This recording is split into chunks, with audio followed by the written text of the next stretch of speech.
Hello. Hello. Hello. देखिए आपका TPA चल रहा था भाई, और आपका टीपीए में सामान्य बातें ही लिखवाई जा रही थी। देखिए कौन सा सेक्शन चल रहा था तो 60। देखिए आपका मार्गेज बताया जा रहा था, और मार्गेज में कुल कुछ समझाया गया था कल आपका, उसको लिखिए। आपका समझा दिया गया था 60 से लेकर 66 तक, मैंने 60 से लेकर और 66 तक कल थोड़ा बहुत समझा गया था डिटेल में। तो भाई आपका कल से चलेगा ही, उसको लिखिए ताकि प्री वाला आज हो जाए। लिखिए भाई धारा 60 मोचन का, नहीं पहले तो ऐसे लिखिए धारा 60 से लेकर सेक्शन 60 से लेकर 66 तक, सेक्शन 60 से लेकर 66 तक बंधक कर्ता के अधिकार, यानी कि मार्गेजर बंधक कर्ता के अधिकारों का उल्लेख किया गया है। ये एक बार क्वेश्चन आ चुका है कि मार्गेजर के राइट कहाँ दिए गए हैं, बंधक कर्ता के अधिकार कहाँ दिए गए हैं। तो इसमें आप तोड़ लेंगे कहाँ से कहाँ तक, तो 60 से लेकर आपका 66 तक। इसके बाद लिखिए धारा 60 मोचन का अधिकार, हेडिंग डालिए सेक्शन 60 या धारा 60 मोचन का अधिकार। अब देखिए यही क्वेश्चन पर क्वेश्चन आपका निकलता है। पहला क्वेश्चन ये निकलता है कि मोचन का अधिकार किसका अधिकार है। आपका ये भी यूपीजे में आ चुका है। ऑप्शन दे देगा बंधक कर्ता का, बंधक दार का, दोनों का, इनमें से कोई नहीं। लिखिए भाई आपका मोचन का अधिकार बंधक कर्ता का अधिकार है।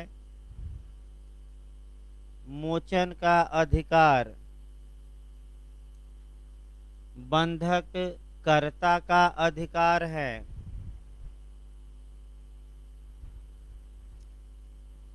इसी में लिखिए मोचन का समय पूछा है, यानी कि कितने दिन में मोचन करा सकता है।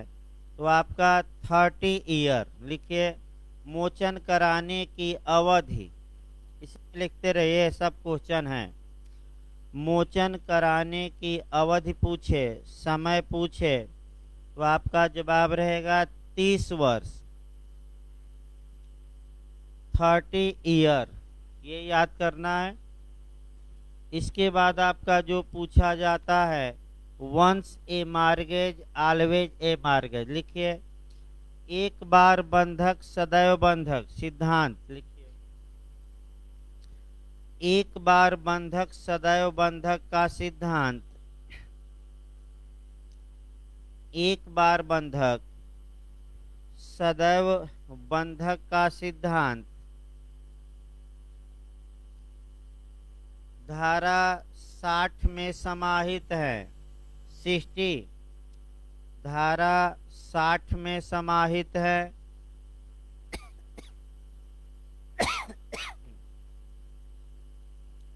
धारा 60 में समाहित है। अब ये केस पूछा गया है कि once a mortgage always a mortgage का सिद्धांत किस केस में प्रतिपादित किया गया। तो इसी में लिखिए यह सिद्धांत नोक्स एंड कंपनी, नोक्स, यह सिद्धांत Noakes and company versus versus Rice, Rice चावल वाला राइस, राइस के बाद में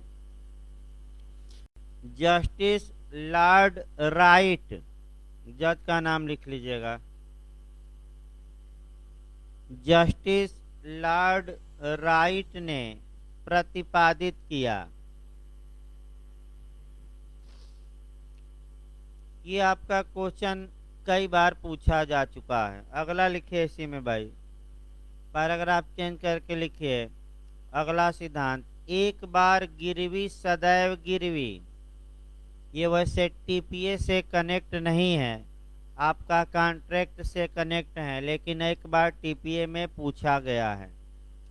देखिए, एक बार गिरवी सदैव गिरवी, इसको कहते हैं once a pledge always a pledge. गिरवी को इंग्लिश में प्लीज कहते हैं। लिखिए, एक बार गिरवी सदैव गिरवी का सिद्धांत, मृत्युंजय पाने, मृत्युंजय पाने बनाम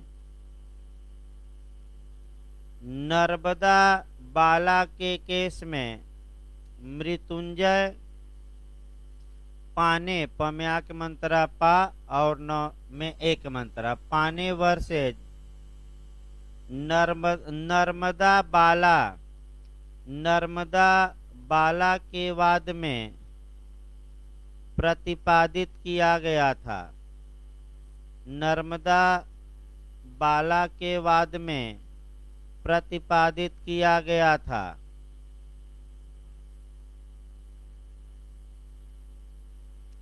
अगला लिखिए भाई आपका, इसके बाद आपका क्वेश्चन बनता है आपका 61 से। 61 से आपका पिछली बार पूछा गया था क्वेश्चन यूपीजे में। और लिखिए, समेकन का सिद्धांत या एकत्र करने का सिद्धांत। पिछली बार ये सेक्शन आ चुका है। समेकन का सिद्धांत या एकत्र करने का सिद्धांत,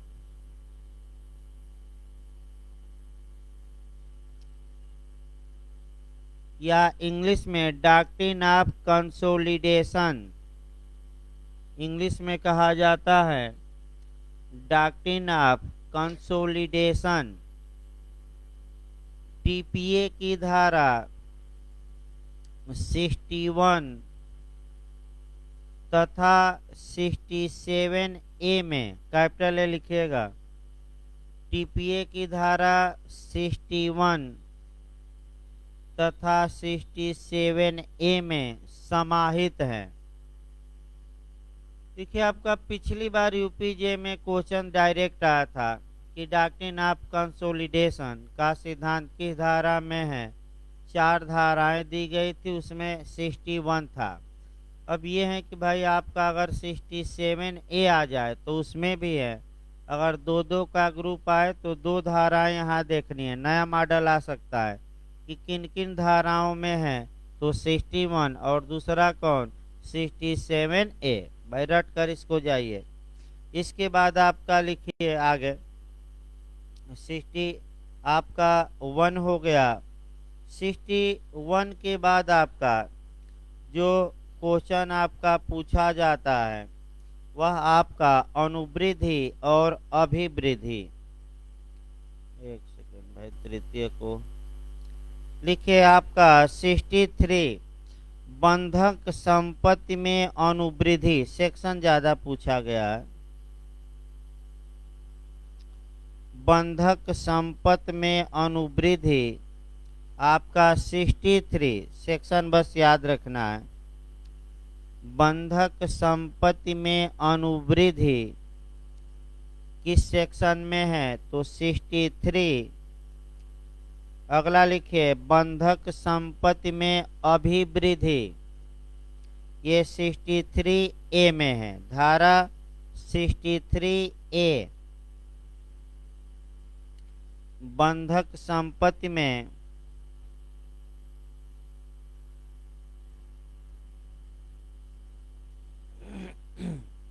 अभिवृद्धि 63 ए। इसके बाद आ जाए अगला भाई आपका, लिखिए पैराग्राफ चेंज करके, बंधकदार का अधिकार यानी कि मार्गेजी यानी कि जो पैसा दिया है, बंधकदार का अधिकार या मार्गेजी का राइट। एक तो आपका सेक्शन वाइज पूछा जाता है। कि किस सेक्शन से किस सेक्शन तक आपका मार्गेजी या बंधकदार का अधिकार दिया गया है। तो 67 से लेकर 77 लिखिए। धारा 67 से लेकर यानी कि सेक्शन 67 से लेकर सेक्शन 67 से लेकर 77 तक यानी कि 77 तक बंधकदार के अधिकार दिए गए हैं। बंधकदार के अधिकार दिए गए हैं। ये आपका पहला क्वेश्चन बनता है। इसके बाद आपका बनता है 67 से क्वेश्चन बनता है। हेडिंग डालिए, पूर्वबंध या विक्रय का अधिकार। धारा 67 पूर्वबंध या विक्रय का अधिकार। क्वेश्चन आपका ये बनता है, पहला क्वेश्चन, कि पूर्वबंध या विक्रय का जो राइट है ये किसका राइट है, बंधककर्ता का कि बंधकदार का। तो आपका बंधकदार लिखेंगे। लिखिए, यह अधिकार बंधकदार का है। भाई सेक्शन भी याद रखना है, कौन सा सेक्शन, 67 पूछा गया कई बार। यह अधिकार बंधकदार का है।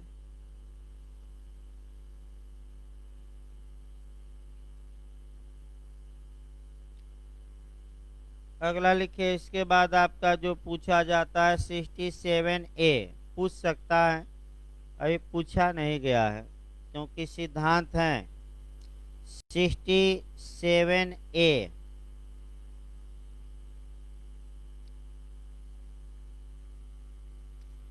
लिखिए, इस धारा में डॉक्ट्रिन ऑफ कंसोलिडेशन यानी कि समेकन या समेकित करने का सिद्धांत। इस धारा में डॉक्ट्रिन ऑफ कंसोलिडेशन या हिंदी में समेकन या समेकित करने का अधिकार समाहित हैं।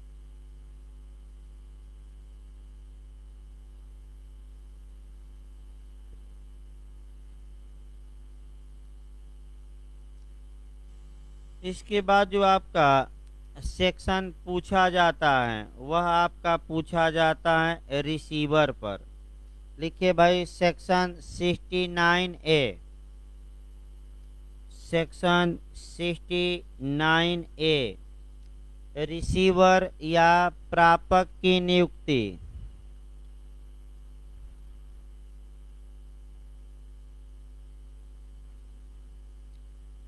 रिसीवर या हिंदी में प्रापक कहते हैं, इंग्लिश में रिसीवर। तो आपका एक क्वेश्चन बस प्री में बनता है कि रिसीवर की नियुक्ति किस धारा में, तो 69A मंद मारेंगे। दूसरा क्वेश्चन ये बनता है कि रिसीवर कौन नियुक्त कर सकता है, बंधककर्ता की बंधकदार, तो बंधकदार। लिखिए, रिसीवर की नियुक्ति, इसी लाइन में लिखिए एक लाइन, रिसीवर की नियुक्ति बंधकदार द्वारा की जाती है। बंधकदार द्वारा की जाती है।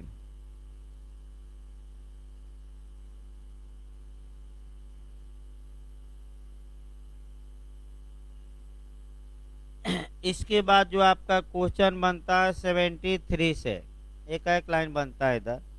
लिखिए, प्रतिस्थापित प्रत्याभूति।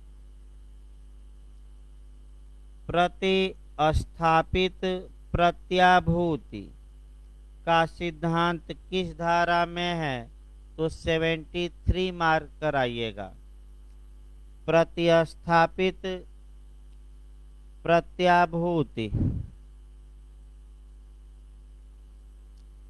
इधर आपका सेक्शन ज्यादा याद करना है।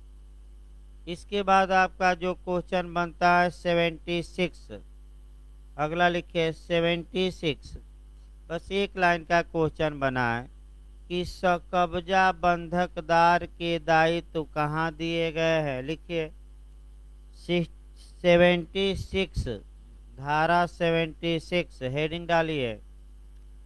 सकब्जा बंधकदार के दायित्व,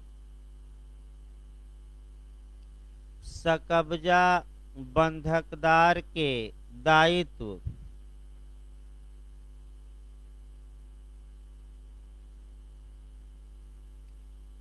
इसके बाद आपका पूछा जाता है 81 से प्रतिभूतियों का क्रम बंधन। लिखिए प्रतिभूतियों का क्रम बंधन। अब यहाँ जो आपका क्वेश्चन बनता है, कल मैं लिखवा भी था, डॉक्ट्रिन ऑफ मार्शलिंग यानी कि क्रम बंधन का सिद्धांत किन किन धाराओं में समाहित है, तो फिर यहाँ दोहरा लेना है 56 में और 81 में। लिखिए क्रम बंधन का सिद्धांत, क्रम बंधन का सिद्धांत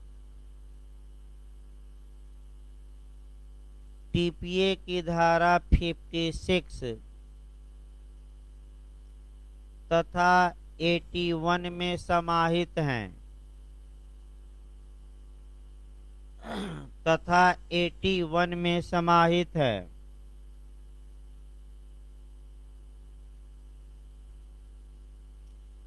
इसके बाद आपका 82 से भी क्वेश्चन बस हेडिंग से बनता है। लिखिए जो क्वेश्चन आपका बना है 82 से एक लाइन का वह ये बना है कि अभिदाय का सिद्धांत या विभाजन का सिद्धांत, अभिदाय अभिदाय का सिद्धांत या कंट्रीब्यूशन, इंग्लिश में लिखना चाहें तो कंट्रीब्यूशन का सिद्धांत किस धारा में समाहित है, तो सेक्शन आपको रट कर जाना है। कौन सी धारा है 82, अंदर से कम चांस रहता है, सेक्शन इधर याद करना पड़ेगा। इसके बाद आपका जो क्वेश्चन बनता है वह आपका बनता है 91 और 92। लिखिए भाई 91 में 91 रिडीम अप का सिद्धांत है। रिडीम अप मोचन ऊपर को, इंग्लिश में रिडीम अप।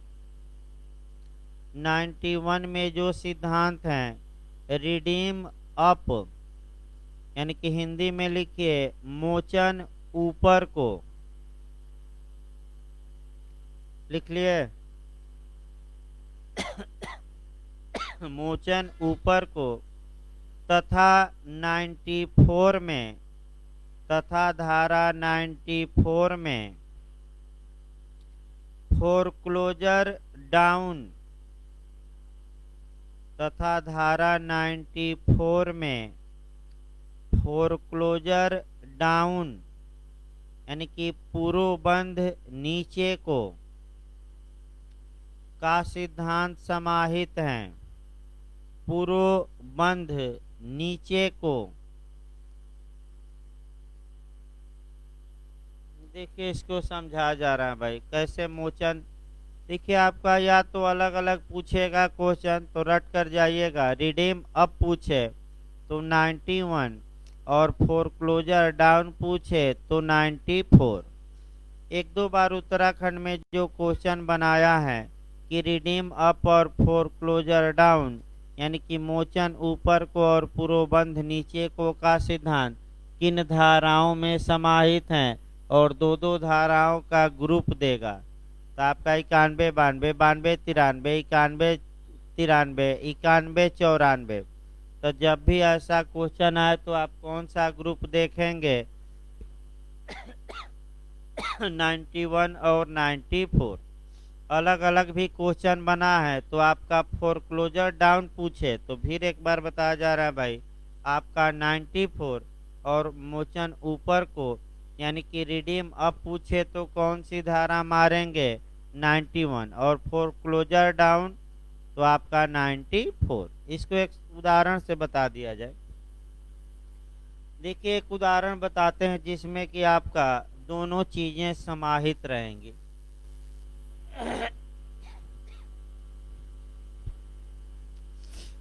मान लीजिए ए एक व्यक्ति है और अपनी प्रॉपर्टी को मार्गेज किया है, तो मकान बना लिया जाइए। मकान को मार्गेज बी को किया, तो बी को किया 1 जनवरी को। फिर ए ने क्या काम किया कि इसी मकान को, दूसरे को नहीं, इसी मकान को फिर से मार्गेज कर दिया पैसा लेकर सी को, 2 जनवरी को कर दिया। फिर इसी मकान को डी को कर दिया और कितने जनवरी को 3। यानी कि बंधकदार 3 हो गए और बंधक करता कितना है 1, और बंधक संपत्ति 1 है कि 1 से अधिक तो 1। अब इसी में मोचन ऊपर को देखना है। मोचन ऊपर को का मतलब ये हुआ कि जो सबसे निचला है डी, डी को ये हक है कि यह सी का पैसा और बी का पैसा लौटा दे, खुद लौटा दे, और बी तथा सी की जगह कौन बैठ जाए डी। तो बताइए यानी कि इनको हटाइए, यानी कि इनको लिस्ट से क्या करिए बाहर। तो ये बाहर करना है तो कहाँ जा रहा है, ऊपर कि नीचे। तो डी को क्या अधिकार है, किसको किसको, भाई पैसा देकर कह दे कि आप हट जाइए हम वसूल लेंगे, तो सी को और बी को। अगर सी ये काम करता है तो किसको पैसा दे दे, बी को, और कह दे कि आपका भी पैसा, और अपना मैं पैसा किससे वसूलूंगा, ए से। तो ये मोचन हुआ, मोचन में छुटकारा, यानी कि इनको क्या करिए बाहर। तो ये कहाँ जा रहा है, ऊपर कि नीचे, ऊपर। और पूर्वबंध नीचे को का मतलब ये हुआ 94 वाला कि बी न्यायालय से मांग कर सकता है कि हजूर सी और डी के अधिकारों पर रोक लगाई जाए। मैं पहले पैसा दिया हूँ, अतः मेरा पहला अधिकार है, अतः मुझे पहले दिलवाया जाए और इनके अधिकारों को रोक लगा दी जाए। तो जो पूर्वबंध हैं वह कहाँ आ रहा है, नीचे। तो बताइए बी किसको, किसके अधिकार पर रोक लगा सकता है, सी डी। सी किस पर लगा सकता है, डी पर, और आपका बी लगा देगा इन लोगों पर, तो पहले पैसा किसको मिलेगा, बी पर। तो इसी को हम कहते हैं मोचा आपका पूर्वबंध नीचे को। तो आगे डिटेल में आपका बताया ही जाएगा, अभी तो शॉर्टकट में भाई केवल। अगला लिखिए भाई, इसके बाद 92 क्वेश्चन बनता है। 92 से भी क्वेश्चन बना है। जब भी 92 पढ़िए तो आपका 44 भी पढ़ लेना है और लगातार क्वेश्चन बनता है। 92 लिखिए एक ही में, धारा 92 तथा 44 में, यानी कि सेक्शन 92 तथा 44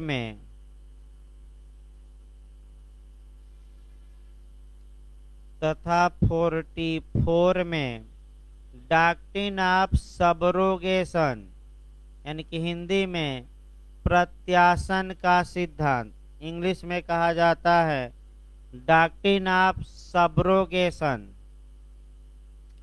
हिंदी में प्रत्यासन का सिद्धांत समाहित है। प्रत्यासन, अब इसी उदाहरण में प्रत्यासन बहुत आसान है। देखिए आपका लिख लिए, 2 धाराएं रट कर जाइएगा, बहुत पूछा जाता है, बहुत आसान प्रत्यासन है। अब बताइए भाई, मोचन ऊपर को होगा तो डी किसका पैसा लौटा दे, सी का, और इसको क्या कर दे यहाँ से बाहर।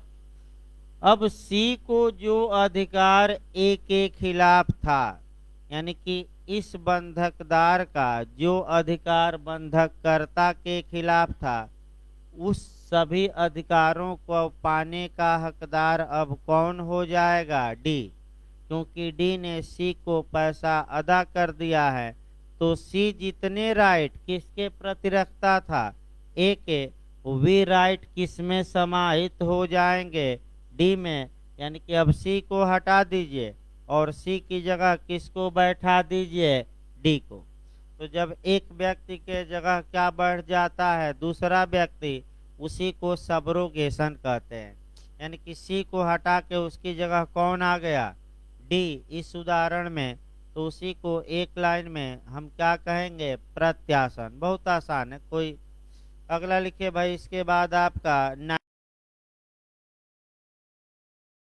लिखिए आबंधन का प्रतिषेध। आबंधन का प्रतिषेध, provision of taking, provision of taking. तो सेक्शन पूछा जाता है कि आबंधन का प्रतिषेध कहाँ दिया गया है, तो आपका जवाब रहेगा सेक्शन 93 में। इसके बाद आपका पूछा जाता है चार्ज के बारे में। लिखिए भाई आपका, लिखिए भार के बारे में प्रावधान चार्ज कहा जाता है। लिखिए पैराग्राफ चेंज कर लीजिए। भार के बारे में प्रावधान धारा 100 से लेकर 104 तक में दिया गया है। यानी कि सेक्शन 100 से लेकर 104 यानी कि 104 तक पहला चार्ज या भार के बारे में। इसके बाद आपका यूपीजे में ये क्वेश्चन आया था कि भार को कहाँ परिभाषित किया गया है, तो आपका पहला जवाब रहेगा सेक्शन 100। लिखिए धारा 100 में, धारा 100 में भार को परिभाषित किया गया है, चार्ज को परिभाषित किया गया है। दूसरा ये आता है कि भाई किसी संपत्ति पर चार्ज या भार कैसे हो सकता है, दे देगा पक्षकारों के कार्य द्वारा, दूसरा दे देगा विधि की क्रिया द्वारा, दोनों इनमें से कोई नहीं।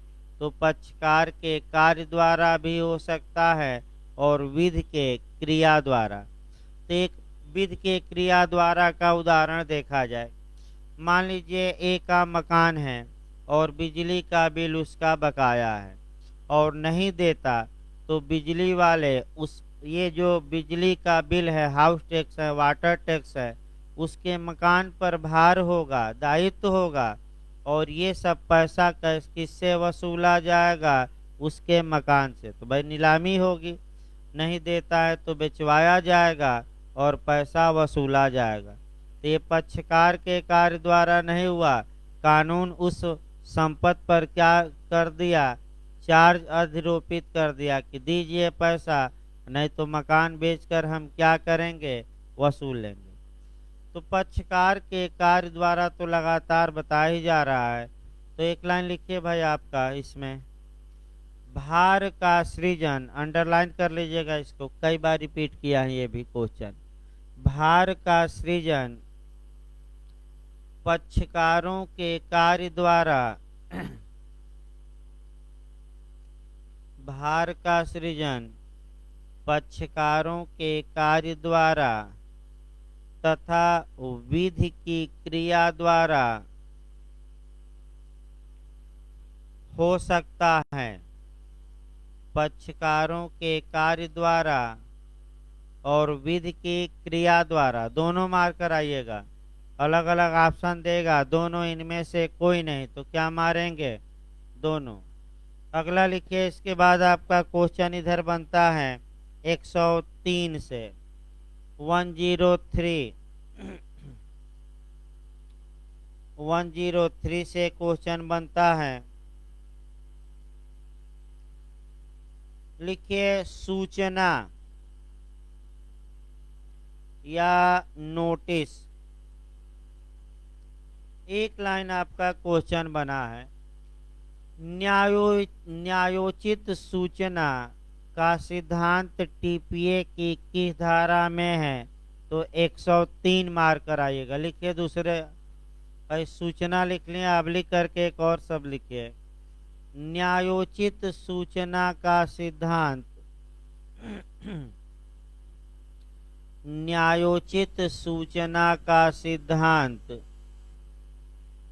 टीपीए की धारा 103 में समाहित है। 103 में समाहित है।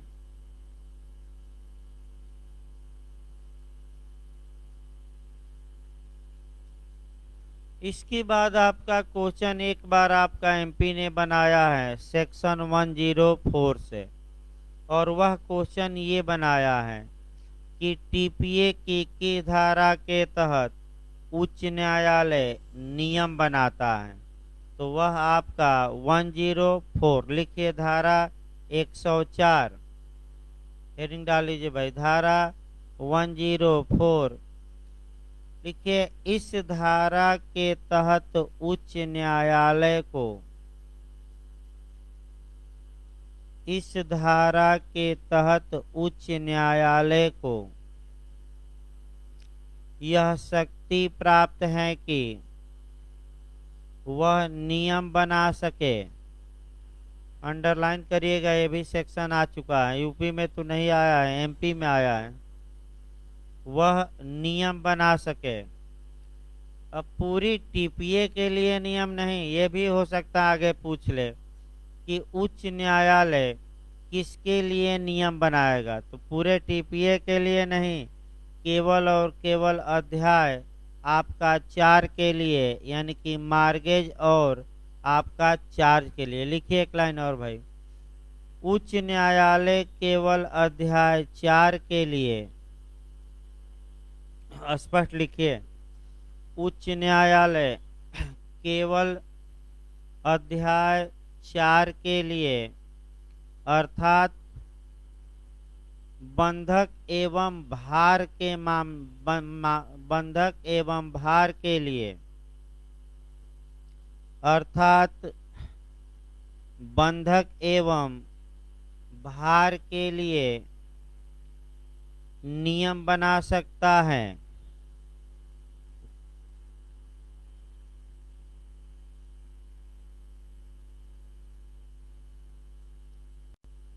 इसके बाद लिखिए आपका अध्याय 5 अचल संपत्ति के पट्टों के विषय में, हेडिंग डालिए। अध्याय 5 अचल संपत्ति के पट्टों के विषय में, लीज के विषय में।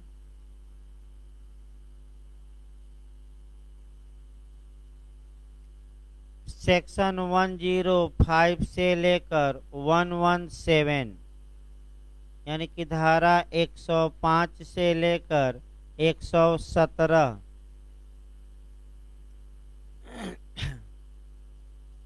आपका देखिए, इसमें आपका एक तो लीज की परिभाषा पूछ ली जाती है। देखिए लीज एक बार बता दिया जाए भाई आपका, तब इसको लिखवाया जाए। देखिए पट्टा होता क्या है, बहुत आसान है, ये भी बहुत कठिन नहीं है। ये इस मकान का मालिक है और ये मकान ये बी को देता है, बी को उपभोग के लिए देता है। किसके लिए? यूज के लिए, यानी कि स्वामी ए ही रहेगा और कब्जा किसको दे दिया? बी को, यूज के लिए। और इस कब्जे के बदले बी से ए आपका कंसिडरेशन या पैसा ले रहा है, चाहे वो धन के रूप में हो, चाहे फसल के अंश के रूप में हो, सेवा के रूप में हो, इससे हमें मतलब नहीं है। सेवा भी करा सकता है या आपका उपज का कुछ अंश भी ले सकता है या धन भी ले सकता है। तो इसी समव्यवहार को एक लाइन में हम क्या कहते हैं? लीज। यानी कि स्वामी ए है और आपका कब्जेधारी कौन हुआ? बी। तो आपका क्वेश्चन ये भी बनता है कि स्वामित्व और कब्जा को के बिलगाव का सबसे उत्तम उदाहरण कौन सा समव्यवहार है? तो आपका लीज या पट्टा। यानी कि एक व्यक्ति अपने अचल संपत्ति पर स्वामित्व बनाए रखते हुए दूसरे व्यक्ति को प्रतिफल के बदले उस संपत्ति के प्रयोग का अधिकार देता है, तो उसी को एक लाइन में हम क्या कहते हैं? पट्टा, लीज कहते हैं। लीज केवल किस संपत्ति क्या हो सकता है? आपका अचल का, जो अपनी संपत्ति में उपभोग का अधिकार ट्रांसफर किया है, इसे पट्टा करता, और जिसको पट्टा दिया गया है वह पट्टेदार। भाई पट्टा करता कौन हो गया? ए, और पट्टेदार कौन हो गया? बी। तो इसी को आपके लिखिए भाई आपका 105, पहले 105 लिखिए धारा। एक तो सेक्शन वाइज पूछा जाता है कि पट्टे की परिभाषा कहाँ दी गई है, तो आपका 105 लिखिए, धारा 105 लिखिए, हेडिंग पट्टे की परिभाषा।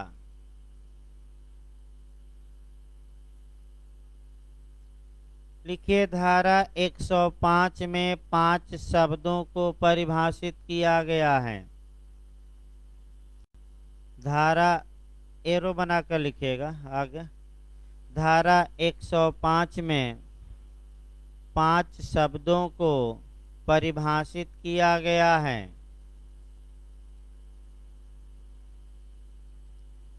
पांचों शब्द लिखिए। पट्टा, पट्टा हो गया, फिर कामा देकर लिखिए पट्टा करता, पट्टा करता, फिर कामा दीजिए पट्टेदार, पट्टेदार, फिर कामा दीजिए प्रीमियम, प्रीमियम पगड़ी कहा जाता है, आगे बताया जाएगा प्रीमियम। और पांचवा शब्द है रेंट या भाटक, किराया, भाटक यानी कि किराया। पांचवा है भाटक, भाटक मतलब न आए तो किराया लिख लीजिएगा कोष्ठ में। इसके बाद आपका जो पूछा जाता है कि पट्टे में कैसे हित का आपका अंतरण होता है। एक दिन मैं बताया था कि अगर जहाँ स्वामित्व दिया जाए वहाँ पूर्ण हित, और जहाँ स्वामित्व न दिया जाए, कब्जा दिया जाए, उपभोग का अधिकार, हित दिया जाए, तो वहाँ आंशिक। तो आप लोग बताइए, ए ने बी को इस मकान का स्वामित्व दिया है कि केवल उपभोग करने के लिए? तो पट्टे में किस हित का अंतरण होता है? आंशिक के पूर्ण? आंशिक। लिखिए, ये भी क्वेश्चन आ चुका है। पट्टे में आंशिक हित का अंतरण होता है। पट्टे में आंशिक हित का अंतरण होता है।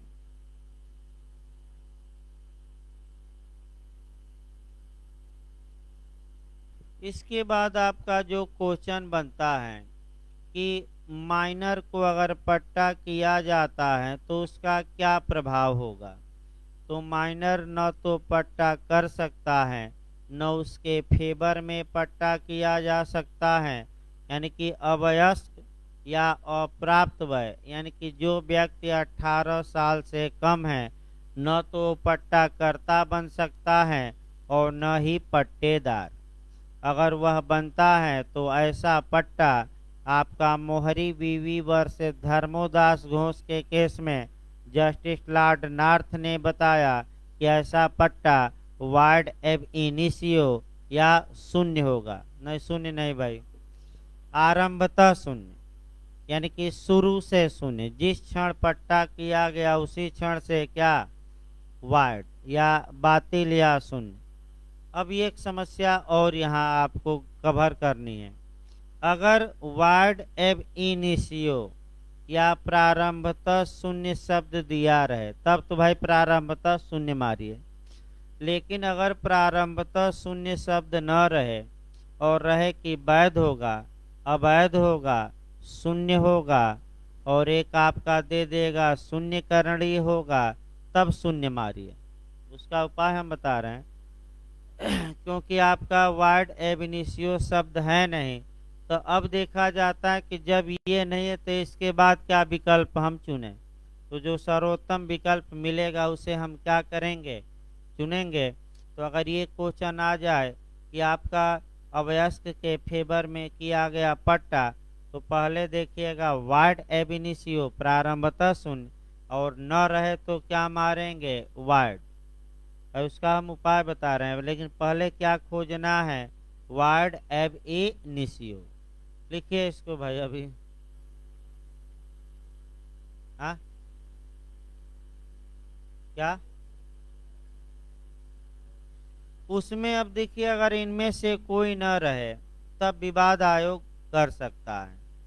अगर आयोग इनमें से कोई नहीं सही मानता है तो निकाल ले जाएगा क्वेश्चन। क्यों, क्योंकि वार्ड एबनिसियो होता है। क्या बिहार आयोग आपका शून्य भी मान सकता है।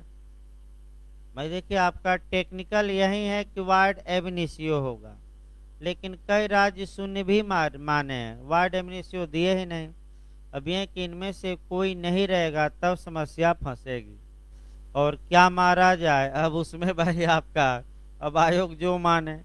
वैसे हमारे हिसाब से शून्य सही रहेगा, क्योंकि जो बिहार उहार का मॉडल आ रहा है, अगर हल्का सा इधर उधर है तो बिहार आयोग अपना निकाल रहे हैं। जैसे अभी पूछा गया था कि प्रतिफल के बिना संविदा, तो भाई प्रतिफल के बिना संविदा शून्य नहीं होती, करार होता है। तो शून्य माना है, और आपका कोई आपत्ति भी नहीं किया कि ये क्वेश्चन हटाया जाए। तो भाई कुछ ऐसे क्वेश्चन हैं, एक दो मिलते हैं जो आपका उस समय मॉडल देखकर ही कवर करना है कि क्या ऑप्शन मारा जाए, पहले से सेट नहीं है। लिखिए इसको भाई। अवयस्क को किया गया पट्टा प्रारंभतः शून्य होता है। अवयस्क को किया गया पट्टा प्रारंभतः शून्य होता है। वर्ड एब इनिशियो होता है, प्रारंभतः शून्य होता है। ऐसा निर्णय प्रीवी काउंसिल द्वारा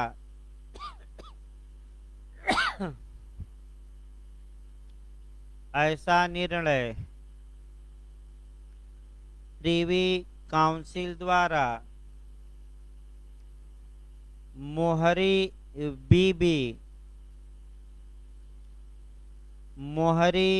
बीबी बनाम धर्मोदास घोष के वाद में,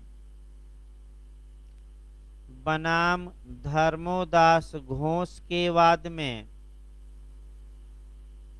जस्टिस लॉर्ड नॉर्थ ने दिया। जज का नाम भी पूछा गया है, जस्टिस लॉर्ड नॉर्थ ने दिया।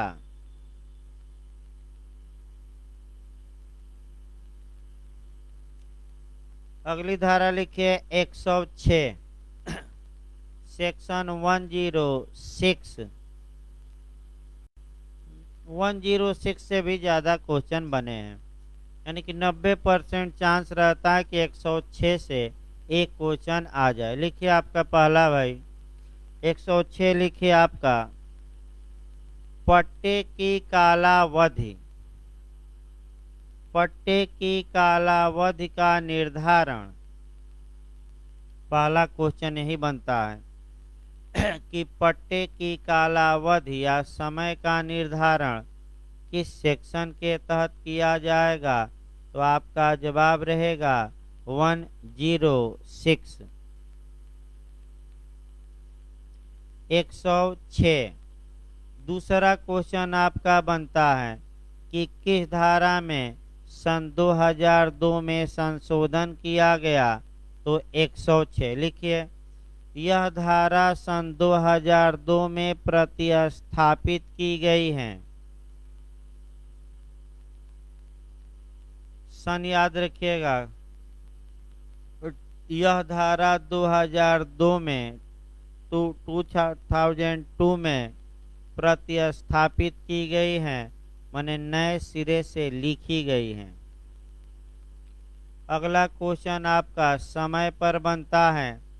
तो फिर एक बार याद रखिए भाई, अगर कहीं माने लिखा पढ़ी न हो और प्रथा वथा न हो तो 2 पॉइंट याद रखना है। अगर कृषि पट्टा है या निर्माण वाला है, मकान उकान वाला, तो वह वर्षानुवर्षी चलेगा, यानी कि 1 साल तक। लेकिन कब? जब कहीं लिखा पढ़ी न हो और कोई प्रथा उस बारे में लोकल न हो, मैंने कहीं लिखा नहीं गया है। और अन्य मामलों में जो पट्टा रहेगा वह मासानुमासी चलेगा। यही पॉइंट पकड़ना है। अगर कृषि वाला पट्टा है या विनिर्माण वाला तो ये कैसे चलेगा? 1 साल के लिए। लेकिन ये कब मैं बता रहा हूँ, जब पक्षकार लिखे हों कि न लिखे हों, न लिखो और कोई प्रथा वथा भी न हो। और अगर आपका अन्य मामले हैं तो कैसे चलेगा? 1 मास, मास दर मास।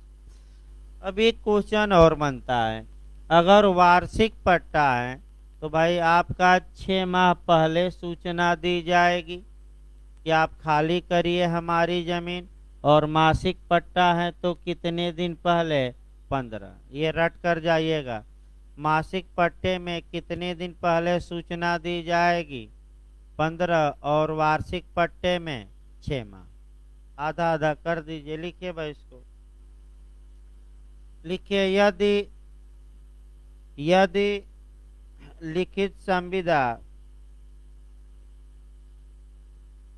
या कोई स्थानीय प्रथा न हो, यदि लिखित संविदा या कोई स्थानीय प्रथा न हो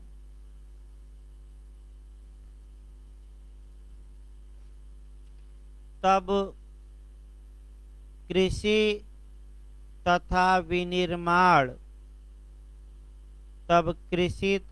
विनिर्माण वाले पट्टे वर्षानुवर्षी माने जाएंगे। 1 वर्ष के लिए कृषि तथा विनिर्माण वाले, माने मकान उकान, भवन, फैक्ट्री इत्यादि, विनिर्माण वाले पट्टे वर्षानुवर्षी माने जाएंगे, माने 1 साल के लिए, ईयर टू ईयर चलेगा, वर्षानुवर्षी माने जाएंगे। तथा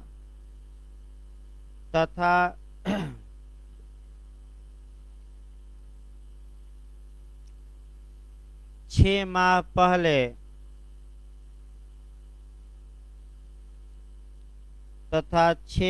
पहले सूचना देकर इसका पर्यवसान किया जा सकेगा, माने समापन किया जा सकेगा।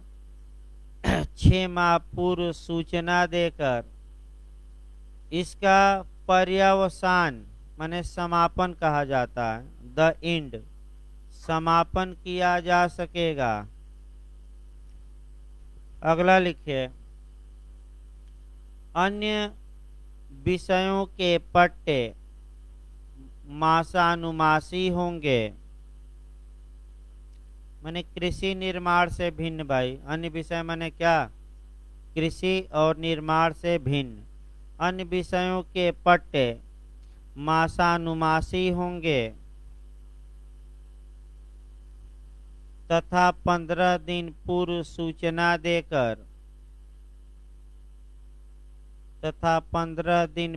सूचना देकर इसका पर्यवसान किया जा सकेगा। तथा 15 दिन पूर्व सूचना देकर इसका पर्यवसान किया जा सकेगा।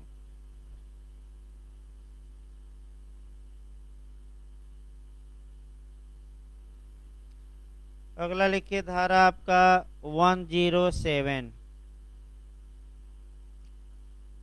पट्टा करने का ढंग। बस एक लाइन लिखिए, वो तो डिटेल में चलेगा तब और बताया जाएगा। पट्टा करने का ढंग या मेथड 107 में दिया गया है। धारा 108 लिखिए।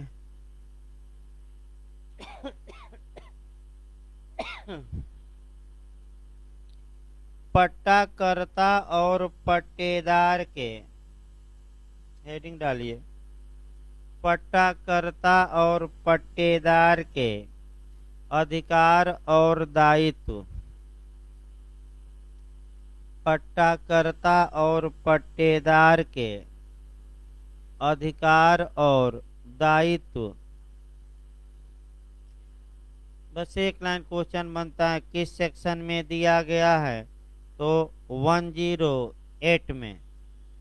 इसके बाद जो आपका क्वेश्चन बनता है मुख्य रूप से 111 बनता है। लिखिए भाई, डिटर्मिनेशन ऑफ लीज, पट्टे का पर्यवसान। हेडिंग डालिए। यानी कि पहला क्वेश्चन आपका बनता है कि पट्टे का पर्यवसान किस धारा के तहत, मेंस में बनता है, प्री में भी, तो कौन सी धारा मार कर आएंगे? आपका 111 समापन। ना है तो लिख लीजिए पट्टे का समापन। इसके बाद आपका जो पूछा जाता है कि जब्ती द्वारा पट्टे का पर्यवसान कहाँ दिया गया है? नीचे लिखिए भाई, जब्ती द्वारा पट्टे का प्रावधान, यानी कि फॉर फ्यूचर द्वारा, यानी कि आपका फॉर फ्यूचर द्वारा, यानी कि हिंदी में जब्ती द्वारा पट्टे का पर्यवसान का प्रावधान। अंडरलाइन कर लीजिएगा, बहुत बार पूछा है क्वेश्चन। धारा 111 के क्लाज जी में किया गया है। अंदर से भी यहाँ पूछा जाता है बहुत ज़्यादा, अब वो उतना संभव नहीं है बताना, फिलहाल 2 लाइन में नहीं बताया जा सकता, लेकिन एक कम से कम इतना तो याद रखिए, 111 जी, स्मॉल जी लिखिएगा, 111 के किस खंड में? जी में। इसके बाद जो आपका क्वेश्चन बनता है वह मुख्य रूप से बनता है 116 पर। लिखिए, धारा 116 अतिधारण का प्रभाव, इफेक्ट ऑफ होल्डिंग ओवर। अतिधारण का प्रभाव हिंदी में इंग्लिश में लिखना है effect of holding out. Effect of holding out.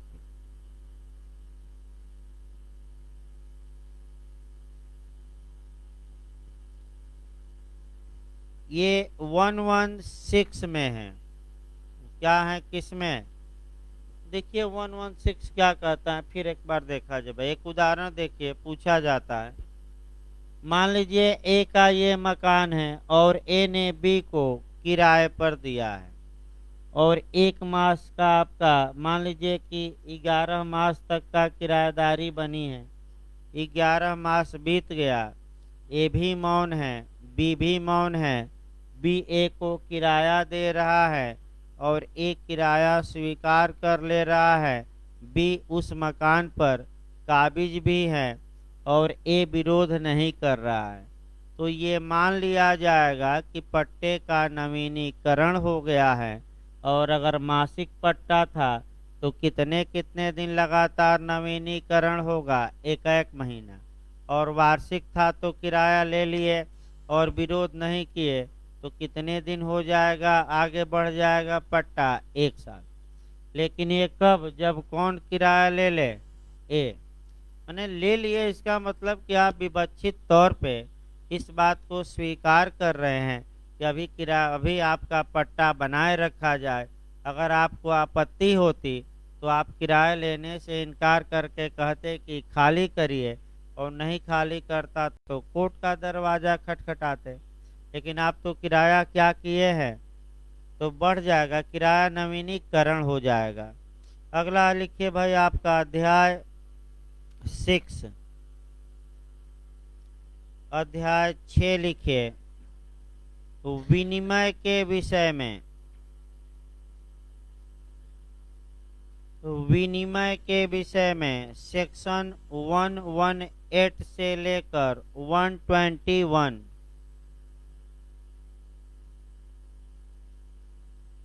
Section 118 से लेकर 121। पहला तो आपका क्वेश्चन ये बनता है कि विनिमय का प्रावधान कहाँ से कहाँ तक है। तो सेक्शन लिखवा दिया गया कहाँ से कहाँ तक, 118 से लेकर 121। अब आपका दूसरा क्वेश्चन एक समस्या दे देता है कि ए अपना मकान बी को दिया, स्वामित्व दिया, और बी इसके बदले अपनी जमीन ए को दे दिया, तो इस समव्यवहार को क्या कहेंगे। तो आपका विनिमय यानी कि वस्तु के बदले क्या वस्तु या धन के बदले धन, यानी कि 500 का नोट एक आदमी दिया तो दूसरा आदमी 100 का नोट 5 दे दिया, तो ये शुद्ध रूप से क्या कहलाएगा, एक्सचेंज या विनिमय। एक दो बार उदाहरण देकर पूछा है। दूसरा क्वेश्चन ये बनता है कि विनिमय की परिभाषा कहाँ दी गई है। तो विनिमय की परिभाषा 118 में लिखिए।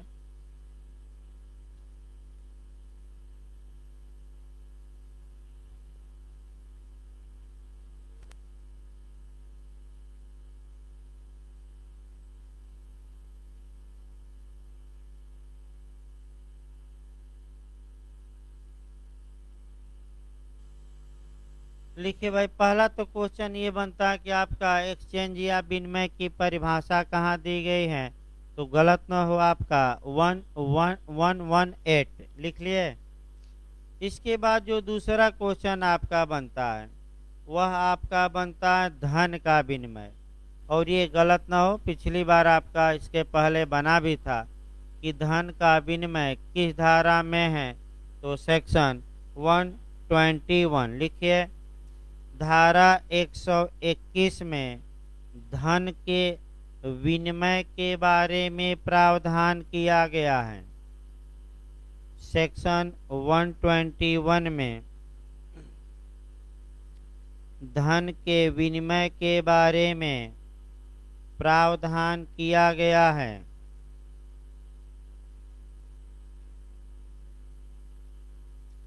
इसके बाद तीसरा क्वेश्चन बनता है कि विनिमय हो सकता है टीपीए के तहत चल संपत्ति अचल संपत्ति दोनों। तो आप दोनों मार्क कराइए। लिखिए विनिमय चल और अचल दोनों संपत्तियों का हो सकता है।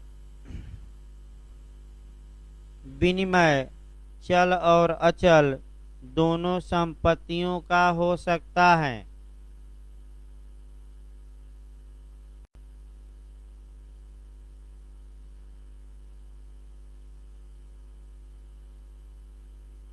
अब लिखिए चैप्टर 7 अध्याय 7 लिखिए गिफ्ट के विषय में, यानी कि दान के विषय में। दान के विषय में धारा 122 से लेकर 129। सेक्शन 122 से लेकर 129। पहला क्वेश्चन आपका बनता है कि ये चैप्टर किस आपका संपत्ति के दान में लागू होगा, या दान किस संपत्ति का किया जा सकता है, चल अचल दोनों। तो दोनों मार्क कराइए। लिखिए पहला एरो बनाकर लिखिए। दान चल और अचल दोनों संपत्तियों का हो सकेगा। दान चल और अचल दोनों संपत्तियों का हो सकेगा।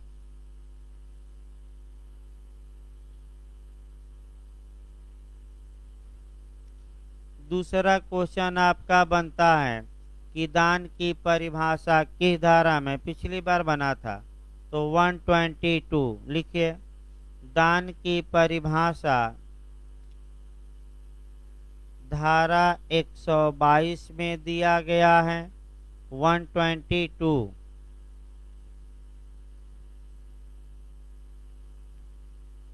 इसके बाद आपका पूछा जाता है कि दान कैसे किया जाएगा, या दान करने का नहीं, ये भी एक लाइन और इसमें लिखना है भाई। आपका दान के लिए क्या आवश्यक नहीं है, तो क्या आवश्यक नहीं है, पैसा यानी कि प्रतिफल। लिखिए, दान के लिए प्रतिफल आवश्यक नहीं है भाई, फ्री में दिया जाता है बिना पैसा लिए, एवज या बदले में कुछ लिया नहीं जाता। तो क्वेश्चन ये बना कि दान के लिए क्या आवश्यक नहीं है, तो भाई कंसिडरेशन या कीमत या प्रतिफल आवश्यक नहीं है। अगर प्रतिफल हो जाएगा तो वह दूसरा संव्यवहार हो जाएगा, जैसे मकान के बदले मकान तो विनिमय, मकान के बदले पैसा तो भाई विक्रय, और फ्री में मकान दीजिए तो क्या कहलाएगा, दान। अब ये आपका ये अगला क्वेश्चन बनता है कि ये जो चैप्टर है दान का, ये किस मने धर्म के लोगों पर प्रभाव नहीं डालेगा, तो जो मोहम्मडन विधि हैं उस पर ये चैप्टर कोई प्रभाव नहीं डालेगा। लिखिए एक लाइन अलग से, मोहम्मडन विधि पर इस अध्याय का, मोहम्मडन विधि पर इस अध्याय का कोई विपरीत प्रभाव नहीं पड़ेगा। मोहम्मडन विधि पर इस अध्याय का कोई विपरीत प्रभाव नहीं पड़ेगा। इसके बाद आपका पूछा जाता है कि दान कैसे किया जाता है, ढंग कहाँ है, तो ढंग पूछे तो 123 लिखिए भाई। और भी टेक्निकल क्वेश्चन 122 से आते हैं, अब शॉर्टकट में बताना संभव नहीं है, मैं बता दूं वो डिटेल में ही बताया जा सकता है। वैसे आप एलएलएम दे रहे हैं तमाम चीज़ें, तो 122 फिर एक बार हम बता रहे हैं कि घर पर पढ़ लीजिएगा। अगला लिखिए, दान करने का ढंग, ये भी पूछा गया है, एक बार पढ़ लीजिएगा घर पे। 123 में है 123।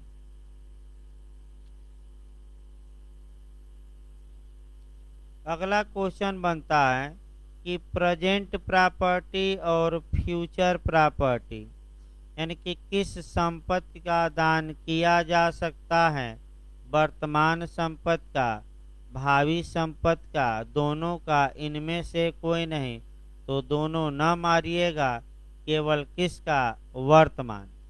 अब एक क्वेश्चन आपका ये बना है कि अगर दान किया गया और उसमें कुछ वर्तमान संपत्ति है और कुछ भावी संपत्ति, तो क्या होगा। अब 4 ऑप्शन देगा, पूरा दान शून्य होगा, फिर देगा पूरा दान वैध होगा, फिर देगा भावी संपत्ति के बारे में दान शून्य होगा, और इनमें से कोई नहीं, तो भावी संपत्ति के बारे में दान क्या होगा, शून्य, और वर्तमान संपत्ति के बारे में दान वैध। लिखिए, सेक्शन वाइज लिखना। लिखिए, धारा 124 के तहत, सेक्शन वाइज लिखिएगा, धारा 124 के तहत वर्तमान और भावी संपत्ति का दान के मामले में, वर्तमान और भावी संपत्ति के दान के मामले में वर्तमान संपत्ति का दान वैध होगा। स्पष्ट याद करके जाइएगा, वर्तमान संपत्ति का दान वैध होगा तथा भावी संपत्ति का दान शून्य होगा। ये सेक्शन वाइज लिखवाया गया। कौन सा सेक्शन है आपका 124। इसके बाद आपका 126 आता है, दान का निलंबन या प्रतिसंहरण। हेडिंग डाल लीजिए 126, दान का निलंबन यानी कि सस्पेंड किया जाना, दान का निलंबन या प्रतिसंहरण। प्रतिसंहरण माने रिवोक किया जाना, वापस लेना। तो दान ही एक ऐसा संव्यवहार है जो देने के बाद कुछ दशाओं में वापस लिया जा सकता है। पूछ सकता है मैं नया क्वेश्चन, लिख लिए। इसके बाद आपका क्वेश्चन बनता है 127 और 128। लिखिए 127 में दुर्भर दान, ओनरस गिफ्ट। सेक्शन याद करना है कि दुर्भर दान किस धारा में है। धारा याद करके जाना है। कौन सी धारा आपका 127। इसके बाद लिखिए 128, यूनिवर्सल डोनी, सर्वस्व आदाता। दाता नहीं, ग्रहण करने वाला। ये नहीं कि दाता मार दीजिएगा। लिखिए सर्वस्व आदाता, यूनिवर्सल डोनी या सब कुछ दान में लेने वाला। ना है तो लिख लीजिएगा जो सब कुछ लिया है, यानी कि ए के पास था जो, ए ने सब कुछ किसको दान दिया, बी को। तो बी क्या कहलाएगा, यूनिवर्सल डोनी, आपने की सर्वस्व आदाता।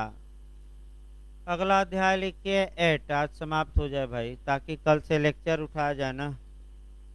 अगला अध्याय लिखिए, 2-4 मिनट और हैं।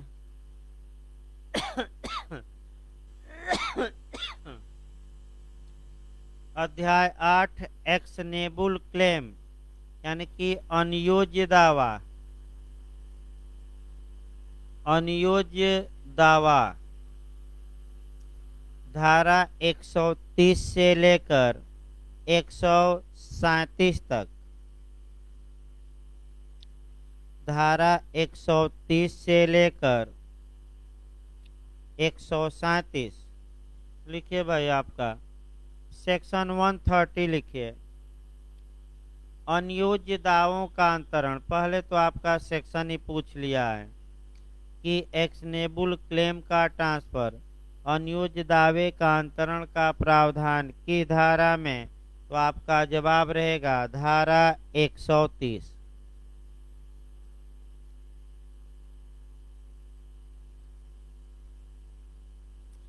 दूसरा क्वेश्चन ज्यादा बनता है कि अनियोज्य दावे का ट्रांसफर कैसे किया जाएगा। अब लिखित दे देगा एक ऑप्शन, एक ऑप्शन हस्ताक्षरित दे देगा, दूसरा ऑप्शन, तीसरा ऑप्शन देगा लिखित और हस्ताक्षरित, और चौथा देगा लिखित, हस्ताक्षरित और पंजीकृत। तो भाई इसमें जो बेयर की भाषा है वही मारिएगा, लिखित और हस्ताक्षरित। लिखिए उसको एक लाइन, अनियोज्य दावे का अंतरण लिखित और हस्ताक्षरित के द्वारा किया जाएगा। यानी कि पंजीकरण आवश्यक नहीं है। बस 2 शब्द याद रखिएगा, गवाह भी आवश्यक नहीं है। क्या केवल आवश्यक है लिखकर और लिखा जाए और उस पर क्या कर दिया जाए, साइन। लिखित और हस्ताक्षरित।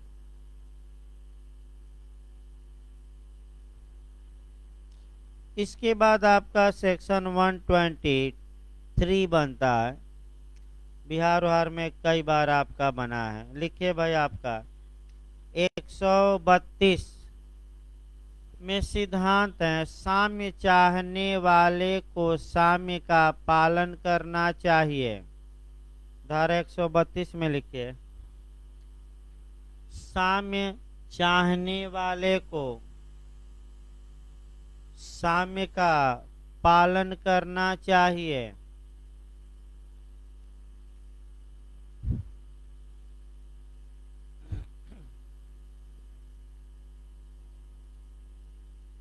देखिए इसको लास्ट में हम उदाहरण इसका मतलब बता रहे हैं। देखिए आपका ए है, बी है और सी।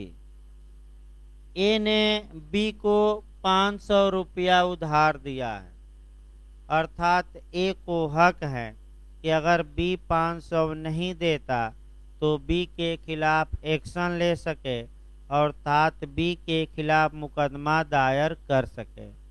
तो ऐसी दशा में ए दायर नहीं करता, ये इस 500 रुपये को अंतरित कर देता है।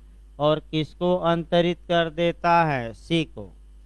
तो इसी को एक्शनेबल क्लेम कहेंगे भाई। आपका 500 रुपया जो किसको वसूलने का हक है? ए को। इसी को हम कहेंगे अनियोज्य दावा। और इस अनियोज्य दावे को ए ने किसको ट्रांसफर कर दिया? सी को। और कहा कि जाकर तुम बी से कितना वसूलो? आपका 500। अब एक क्वेश्चन और देखिए छूट गया था कि जब ए सी को अनियोज्य दावे का अंतरण करता है तो ये प्रतिफल सहित हो सकता है कि प्रतिफल रहित की? दोनों। चाहे सी से वह 1 पाई ले एवज में या न ले, उससे मतलब नहीं है। तो इसको हम लिखवा देते हैं लास्ट में, पहले उदाहरण हो जाए। अब बी ने क्या काम किया था कि ए को पहले से 300 रुपया उधार दिया था। तो जब सी बी के पास गया और मुकदमा किया कितने सौ का? 500 का। तो बी ए के खिलाफ जो अधिकार रखता था वह अधिकार क्या अनियोज्य दावे के अंतरिती के विरुद्ध रखेगा कि नहीं? रखेगा। और बी कहेगा न्यायालय में कि हजूर सी 500 मांगने आया है, हम ए से 300 वसूल सकते थे, अतः हमारा सी जो मुकदमा किया है उसमें 300 क्या किया जाए? माइनस। और हम कितना केवल देंगे? इसी को आपका मुजराई कहते हैं, सेट ऑफ प्रतिसाधन। यानी कि 500 में से 300 क्या कर दी गई? कटौती। अब यहाँ आपका पूछा जाता है, लास्ट लाइन लिखवाएंगे हम, कि जो ये अनियोज्य दावे का ट्रांसफर ए ने सी को किया है ये प्रतिफल रहित होगा कि प्रतिफल सहित की? दोनों हो सकता है। एक बार हम भी देख लें भाई, हल्का सा 1 सेकेंड और। हाँ सही है भाई, लिखिए उसको। अनियोज्य दावे का अंतरण चाहे प्रतिफल सहित या प्रतिफल रहित हो सकता है। अनियोज्य दावे का अंतरण प्रतिफल सहित या प्रतिफल रहित हो सकता है। इस प्रकार आपका जो भी सामान्य बातें थी, 3-4 दिन भले लगा, फिर आपको लास्ट में सलाह दी जाती है कि भाई प्रयास ये करिए कि आप इसको रट्टा मारिए। और जो लोग एलएलएम दे रहे हैं, आपका एक बार बेयर एक्ट और एक बार ये किताब ना पढ़िए। अभी जिनको एलएलएम देना, अब किताब पढ़ने का समय नहीं है। आपका एक बार ये रट्टा मारिए और जाकर आज के बाद जो भी आपके पास साल पेपर हो, एक बार उसको क्या करिए? आपका लगा डालिए। और 70-80% क्वेश्चन इससे जो हम लिखवाए हैं, रिकॉर्ड रहा है आज तक कि आया है। और हमें लगता है, पूरा आशा है कि आपको जरूर क्वेश्चन मिलेंगे। तो अभी 15 मिनट बाद एविडेंस चलेगा भाई आपका।